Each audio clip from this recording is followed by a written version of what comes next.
Yo, once again, it's on. Back at you one more again, Real Kens TV, in the House Like Kitchen Sinks. Hopefully you like the video. Feel free to comment, definitely share, subscribe to the channel if you're not already subscribed, and be sure to hit that post notification. So anytime I bring you this action and this heat, guess what?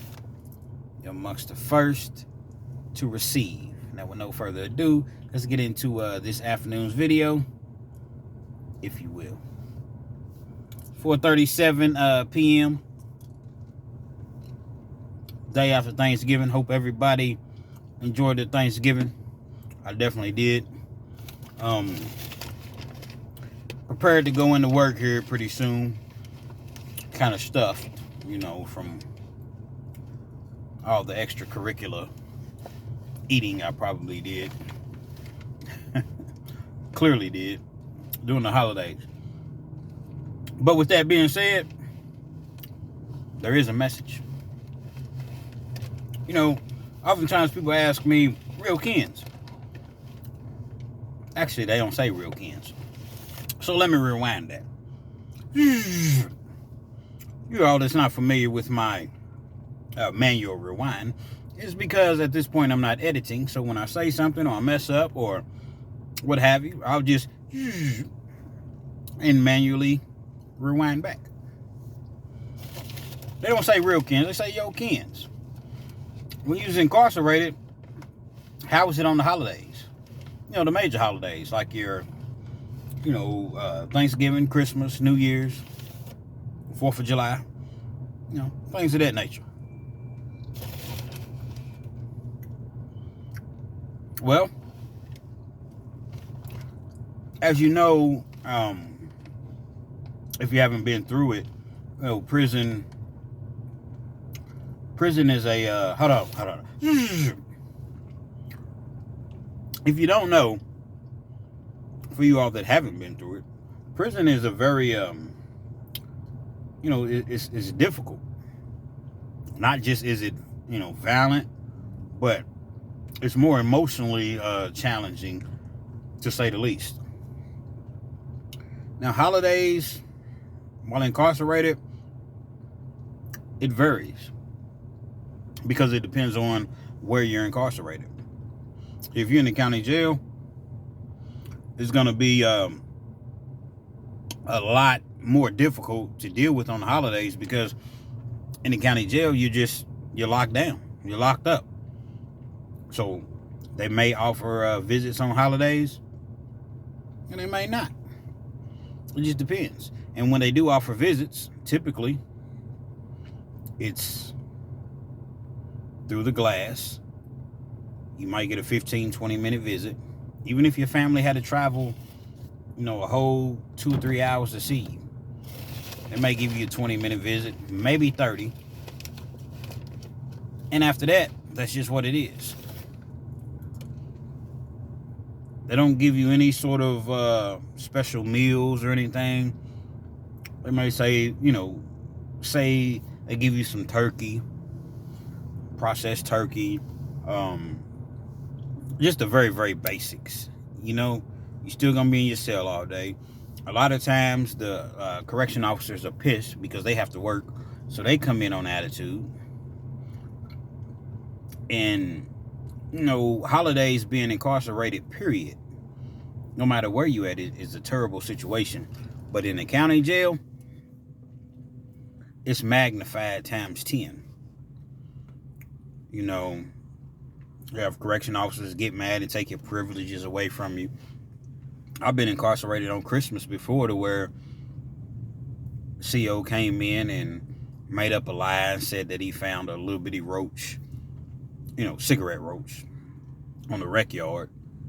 And the rec yard is basically just, there's a door and you can go out the door and it's a basketball court. So you can play basketball. And I'm going to give you all 15 minutes. Somebody claim it. If not, everybody's going on lockdown. 80-something people. Of course, nobody claimed it. Whole unit was on lockdown. It was like a day before Christmas. We didn't have phones. Took the TVs. Took the visitation. Took all the games, the board games and commissary and everything for like I want to say 14 days. And that officer was a real jerk. He was a sergeant at the time. Same sergeant went on to get charged with child molestation a couple years later of his own stepdaughter. See how karma gets you? See how karma gets you? Name is J-Lo. Look him up. I believe it's John Lowe. Yeah, public record. But nevertheless, when you're in prison, it's a total different scenario. Nobody wants to be incarcerated, especially during the holidays. But in prison, you know, they do things for you to make it easier for you to deal with. For instance, like on a Christmas, and not just Christmas, Thanksgiving. You know, I'm sorry for the delay. I'm having to think back. It's been so long since I've been in there, but you never forget these things. They may have, typically visitations is on Saturday and Sundays. So if it's one of the major holidays, visitation is going to start probably that Wednesday or Thursday. And you're going to have visits, let's just say Thursday. You're going to have visits Thursday, Friday, Saturday, and Sunday. That's a major plus for the people that get visits. They're going to have like bingo. You're going to have maybe 2 day sessions worth of bingo to where you can win cash. Not literally cash, but, you know, money on your books. They give away TVs where you can win TVs. MP3, back in the day it was CD players, but now it's MP3 players, socks, thermals, big bags of candy. You know, so it gives you something to look forward to. They may have like a free throw shooting contest, a 3-point shooting contest, ping pong, a pool tournament, a different sorts of variety, different sorts of activities, if you will, just to kind of, you know, keep your mind off of actually being incarcerated. And then on the day or the day before, they're going to have what's called a special meal. So they're going to prepare something in the chow hall that typically they don't serve. So they make, you know, turkey, ham, ice cream, cake. It's going to be a nice meal that they, you know, prepare for you. And then, of course, you know, in prison, you're not relegated to a cell. You can get out on the yard, walk around, go work out. The visits are contact visits, opposed to speaking through your family for 15 or 20 minutes through a glass or a phone that you can barely hear on. And you're like, what you say? What you say? Hold on, say it again. Say it louder, because there's other people that's, you know, visiting their family just as well. So they're in booths beside you. So you're screaming at the top of your lungs just to be able to communicate with your family, you know. And then another thing, it's a total, like, it's just all the way laid back in prison as far as during the holidays. Usually the staff, the administration, they're not there. All the cool guards is pretty much there. They're laid back. They're not really on you as though, or as they typically are, rather, during the course of the week. So it's laid back. It's laid all the way back in prison. Another thing, the inmates get together, and like you may say, okay, we all in the same dorm. I'm sorry, but this candy's good. I'm sorry, you all. This is the last piece, though. So you may have 4, 5, 6 guys get together, pause, and they all chip in on a meal. Thanksgiving meal, Christmas meal, New Year's meal. So it's a beautiful thing because you see people really, really like coming together. And it's not about how much money you have or anything. Like, for instance, we all go in on a meal. We determine it's going to be 6 of us. Okay, you get the chicken. You get the green beans. You get the potatoes. You get, you know, the cheesecake. You see what I'm saying? You get the, I don't know, just whatever. Cranberry sauce. So you get the stuffing. So one person may only have $6 to contribute. Don't even worry about it. I may have 20. I got the rest. So everybody contributes. You get all your food. Now you got to get your food early now. You got to get your food because they sell out. So, if Christmas is on let's say Christmas is on a Friday. You can't wait until Friday to go to commissary because the canned hams, the box of chicken, the banquet chickens that they sell, those are very, very popular items in prison. They're going to be sold out. So you got to get those things probably a week ahead. At least order them. Now, the banquet chicken is a little different because it's in a box and you can only keep it for so long. So you're going to probably have to get that, maybe on Wednesday, Tuesday or Wednesday, so that, you can be sure to have it. So you get all of these things, and on the day of, we're just going to use Christmas. On the day of Christmas,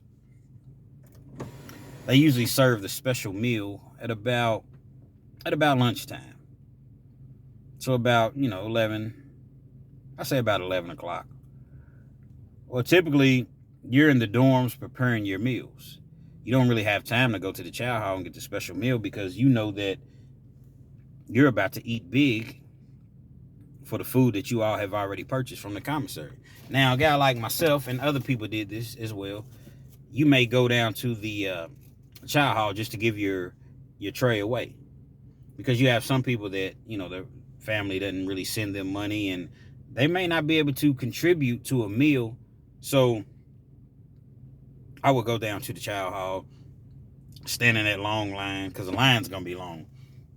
You may be in line for 30, 40 minutes, if not longer, waiting to get into the chow hall. So I would go, this candy has me, I don't know, this candy has me kind of feeling unnecessary, if you will. But nevertheless, you stand in line for all that time. You finally get into the chow hall, and then you give your tray away to someone that may not be able to participate in the meal. You get back to the dorm. You're helping to cook, and when I say it's a spread, because they call it a spread, everything that you can possibly imagine that we eat out here for Christmas and Thanksgiving, they have in there. Mind you, it is prison, but it's a commissary, it's a store.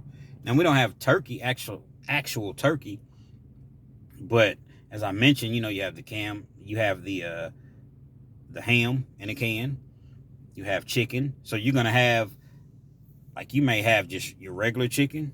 Then over here you got your barbecue chicken. Then over here you have your chicken smothered with gravy. You're gonna have baked beans. You're gonna have stuffing. You're going to have cranberry sauce. You're going to have the shells, macaroni and cheese. Heck, what else do they? Potato salad, homemade potato salad. Guys in there can really, really cook. Really, really cook. I learned a lot. I can make I used to make a cheesecake. The ice cream cake, rather. And people loved it. I made the ice cream out of milk, sugar, like the sweetened loaves, and creamer, vanilla creamer. The creamer that goes into your coffee. That's how I made the ice cream. I would get a box of cookies, a pack of cookies, probably 2 big packs of cookies, crush them up real fine, if you will. Put them in a pan. That's my crust. You see what I'm saying? So there's all types of, and then whatever you wanted to put in the ice cream cake. You wanted Snickers, you wanted a Reese's, you wanted whatever you want to put inside. You mix it all together. Put it into the crust. You see what I'm saying? That you made the crust out of the cookie crumblings. Put it on ice for about 3 or 4 hours because it has to freeze. Man, you got an ice cream cake. People used to pay me to make ice cream cake. I can make ice cream cake. I can make a pizza. Then you may say, Real Kens, come on, now, how you make a pizza? Man, I'm going to make a pizza from noodles. Ramen noodles.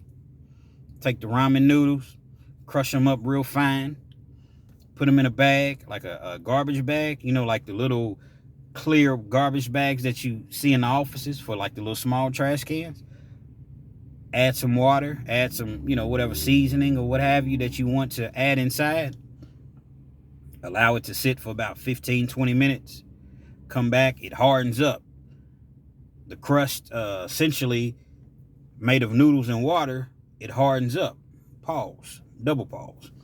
So, and if you don't know what pause means, just look in the Urban Dictionary for you all that don't know. But nevertheless, that allows you to have crust. That's your crust. Then you get, you know, your pizza sauce. I used to like to make mine with barbecue sauce. Put barbecue sauce on it. Well, actually, no, let me take that back. Once I had the crust, I put it in the microwave. I take the bowl out of the plate out of the microwave. I'd put a bag over top of it, and I'd pat the crust out, covering the entire plate of the microwave. Put it in the microwave for about 4 to 6 minutes, like so. Allow the crust to you know, harden up. And then at that point, I take it out and add my toppings, whatever I want to put on, you know, on top. Actually, I'll take that back. I used to have to let the crust cook for about 10 minutes. So I'll take that back. And then I put my toppings that I've already prepped. So I put my barbecue sauce on top. Then I'd come back, I'd add some cheese, the cheese that you can pour. And then, you know, whatever, sausage, pepperonis, onions, peppers, jalapeno, banana pepper, whatever that you wanted on top of your pizza. Put it back in the microwave for another 4 minutes. Take it out, check it, make sure that, you know, nothing's burning or what have you. Put it back in the microwave for another 2 to 3 minutes. Take it out, cut it into squares. You got your pizza. People loved it. People went crazy. So it's all type of, and I didn't invent that. I learned that while I was inside. Could probably sell that out here, to be honest, in the free world. So I'm saying these are the type of things that you will see in prison. But getting back to the original topic at hand, you know, the holidays, it just, you miss your family. You definitely want to be home with your family. But yet this takes your mind off of the streets for a second, momentarily. Or it helps you to deal with it. You got football on if you're a sports fan, which I am. You got football on all day. You know, like I said, the COs is laid back. You got visits, so if you're fortunate enough to have your family come visit you, call home, talk to your family, your people, whatever. Like, it's just a beautiful thing. So, it's a beautiful thing under the circumstances. So, when you're incarcerated, you know, I would imagine that people would just be sitting around moping and mad, and it's not like that in prison. You see people laughing and joking and, you know, just cutting up, just having a good time, because you have to make the best of it while you're in there. Yeah, you have to learn that this is not the place to be. These are the mistakes that I made. Next time, don't do this, or don't put myself in this situation. I won't have to worry about coming back. But holidays in prison, considering you're in prison, pretty decent. You know, they may bring in a church or a group will come in. You know, they have good church. They'll play music.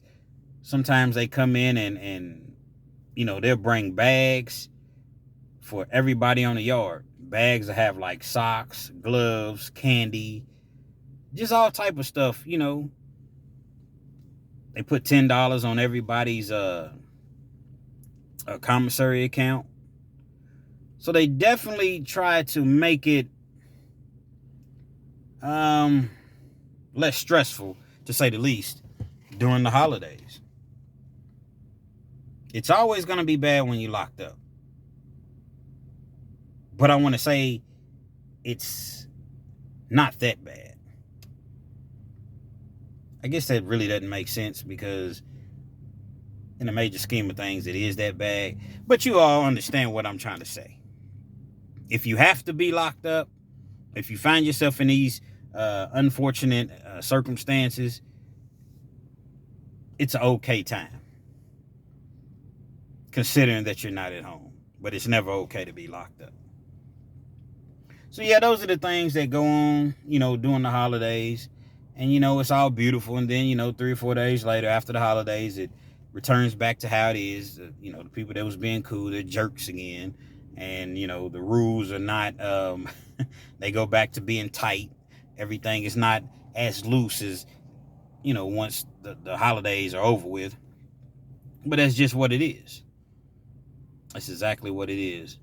And I encourage you all, if you have someone that's incarcerated, man, look out for them if you're able to.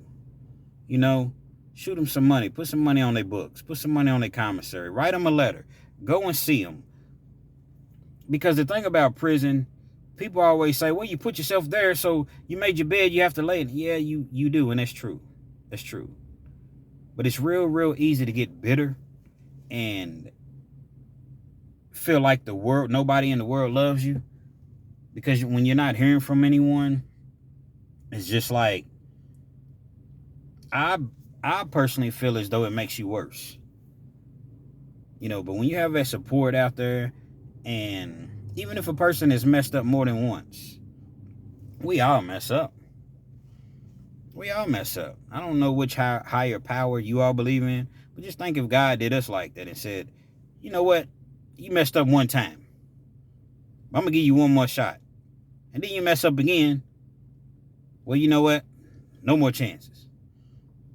You see what I'm saying? Like, it's not making excuses for anyone. I'm just saying everybody's circumstances are different. Everybody's situation is different. So be mindful that your experience, I don't care if you were able to, I hear people all the time say, well, crime is never, you never have to commit crime. I grew up poor. We didn't have this, we didn't have that. But yet I took the straight and narrow, and I did, but everybody's circumstances are not your circumstances. Maybe everybody's not as strong as you. And even with that being said, sometimes people just mess up. There's no reason to just write them off and just, this person doesn't exist ever. To me, this person doesn't exist again. No. Support that person. Even if you don't want to send them any money, even if you don't want to, just be there for that individual to let them know, if you want to help yourself, I'm going to help you. Because ultimately you're in charge of helping yourself. Because if you don't, and you want to sit around and just blame the world, like Hassan Campbell, if y'all not familiar with his situation, I'm not talking bad about the guy, but I'm just saying, if you want to sit around and just blame everybody else for your foolish actions, then you're always going to play the victim in life. There's a lot of things being a felon that you can't do, but guess what? At least you're out. At least you have an opportunity to do, a lot more than what you would be able to do if you were incarcerated. So just be mindful, understand that it's a blessing. There's a lot of people in prison right now that'll never get out. I've seen them. Been in a cell with them. Life sentences. Dudes, 30 years old, 35 years old, already been locked up 15 years. Will never get out. Never. Unless they get a heck of an appeal or a law changes, they'll never get out. So just understand that, yeah, you may not be able to do certain things, but you're out. You have a chance. You have a chance, man. Terrible situation, terrible things that you see in prison. But that's the reality of it. That's the reality of it. So the holidays may be a lot more laid back, a lot more smooth, to deal with. But as I mentioned, 2 or 3 days later, after the holidays is over, it goes right back to being how it is. And in prison, unfortunately, you're just a number. That's what you are. You're a number, and you're a cash cow. Because they definitely going to make money off of you. Real Kens TV. I got to get in here and get on this clock, if you will. But I want to bring you all something. Once again, happy holidays to everyone. Hopefully you liked the video. Gave you a better perspective of how things are in prison during the holidays, if you will. Feel free to comment, definitely share, subscribe to the channel if you're not already subscribed. Be sure to hit that post notification. So anytime I bring you this action, this heat, guess what? You're amongst the first to receive. Till next time, Real Kens TV. We out.